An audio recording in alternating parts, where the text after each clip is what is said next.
Halo semuanya, kembali lagi dengan saya. Di sini kita akan membahas tentang penerapan ilmu geografi dalam aspek politik. Yang pertama yaitu geopolitik.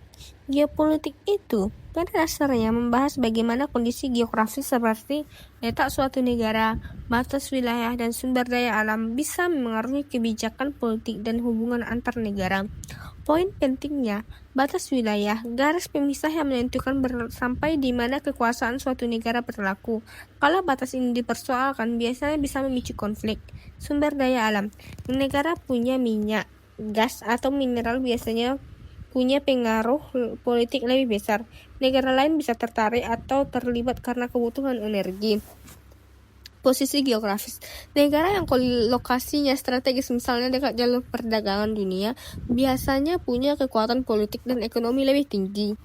Politik ruang membahas bagaimana atau wilayah digunakan dan bagaimana penggunaan ruang itu mempengaruhi kebijakan politik, sosial, dan perkembangan masyarakat. Poin pentingnya, penggunaan lahan, contohnya lahan untuk industri, pertanian, atau permukiman.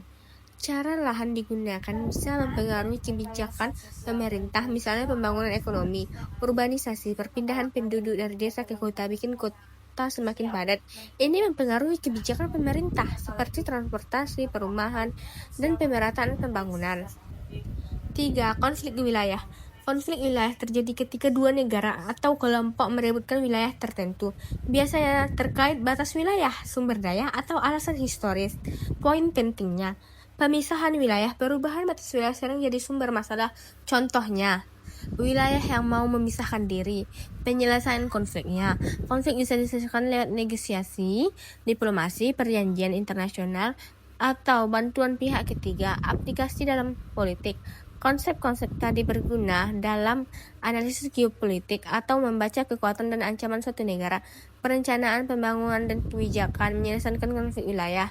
5 contoh kasusnya seperti konflik negara-negara Timur Tengah karena perebutan wilayah dan sumber daya, perencanaan infrastruktur kota besar yang dipengaruhi oleh politik ruang dan urbanisasi, kebijakan pengelolaan sumber daya di Indonesia misalnya tambang atau minyak.